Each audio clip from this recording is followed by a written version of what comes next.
Amici di Verde a Nord-Est, eccoci come vi avevamo preannunciato nella presentazione, puntata Emiliano-Romagnola. Sono in compagnia di Luciano Trentini, presidente di Aref, ma grande esperto di agricoltura, grande amico di Verde a Nord-Est. Oggi ci troviamo nelle campagne emiliane per parlare dell'asparago IGP di Altedo, asparago verde. Sono in compagnia poi della signora Elena e della figlia Elisa Ghirardelli in questa magnifica azienda agricola.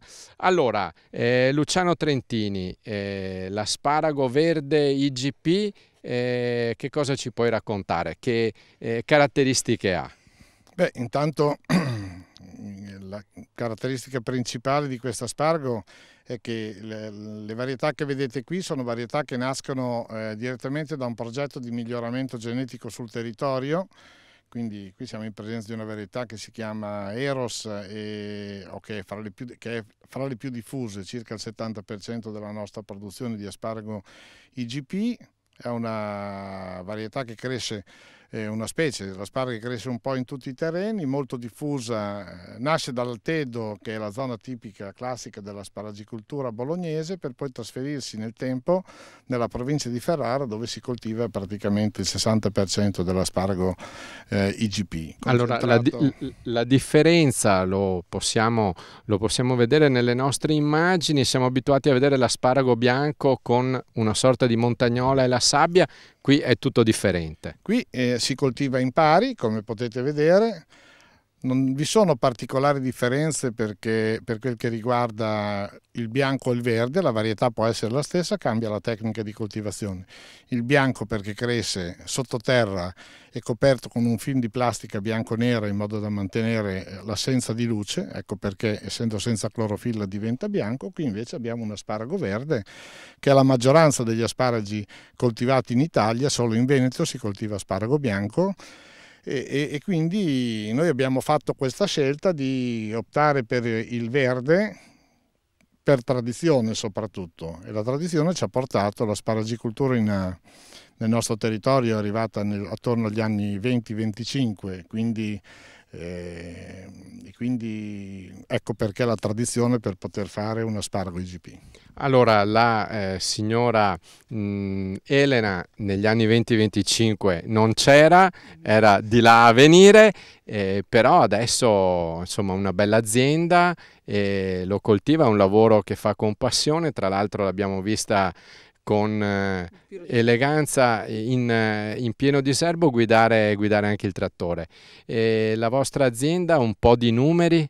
No, la nostra azienda è appena nata, diciamo così, perché è una società che si chiama Azienda Agricola Ferro Ghirardelli, e questo qui è il terzo anno, quindi che siamo entrati in produzione quest'anno con l'asparago. Noi veniamo già da vecchia data di asparagi, però questa qua sono 8 ettari che sono entrati in produzione quest'anno. Allora, c'è anche la nuova generazione che è rappresentata da Elisa. È un lavoro che ti piace? Può essere il futuro? Sì, può essere il futuro. Allora, ci auguriamo che sia il futuro. Allora, io richiamo Luciano perché poi mi spiegherai bene. I nostri amici da casa hanno visto la signora Elena con il trattore che passava. Cosa stava facendo? Che operazione stava facendo, Luciano? Stava praticamente diserbando col calore. È una tecnica, direi, relativamente nuova che si sta proponendo anche per questa cultura, perché voi sapete che i diserbanti, soprattutto in questi ultimi tempi, cominciano a essere sotto accusa, ma soprattutto sotto accusa dai consumatori.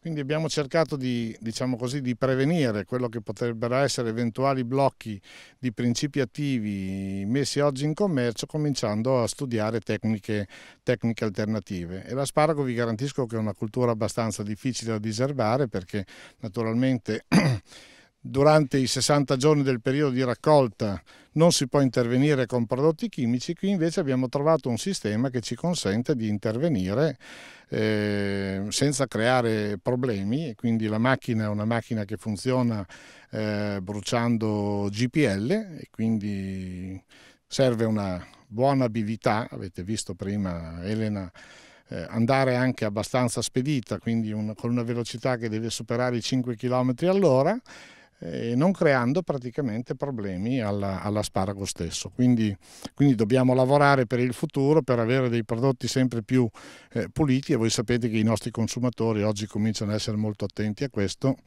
Non a caso stanno sorgendo molti vegetariani, vi sono parecchi vegani che oggi cominciano a pensare alla produzione a consumare prodotti puliti, l'aumento del 10% del consumo del biologico, quindi tutti i fattori che portano a studiare queste nuove tecniche. Allora, quindi chiaramente un occhio alla sostenibilità. Quali sono gli auspici per il futuro della signora Elena? Noi speriamo che vada sempre bene. Adesso siamo anche in conversione biologica, quindi che entriamo il prossimo anno, per cui anche noi stiamo facendo tutto il possibile per non avere residui chimici sui nostri prodotti. Ringraziamo dunque Elena. Allora, Elisa, continuerà il lavoro della mamma? Sì?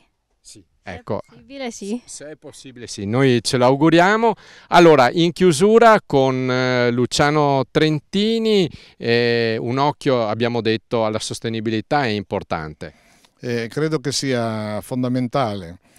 Come vi dicevo, l'aumento del biologico porta oggi proprio molte aziende a riconvertirsi.